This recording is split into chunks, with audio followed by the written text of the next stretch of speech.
Yung content creator na si Aura Briguela, pinalagan po ang isang professor na nag-comment ng anyay transphobic remarks sa kanyang post. Kasama natin sa balita, Myra Jane Nasayaw.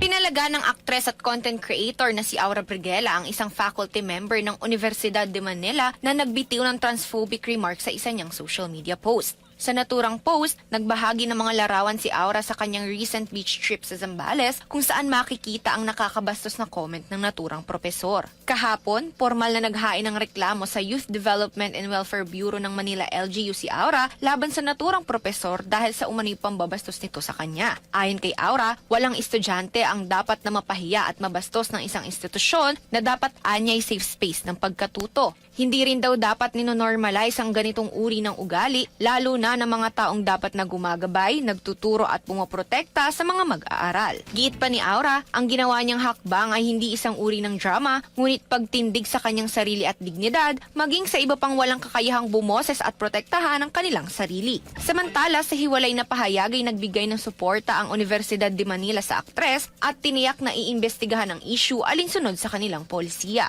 Hindi rin daw nila kukonsintihin ang kahit anong uri ng diskriminasyon na makakasira sa sinuman. At yan ang ating showbiz chika ngayong araw ng Miyerkules. Ako si Myra Jane Nasayaw, Tatak RMN.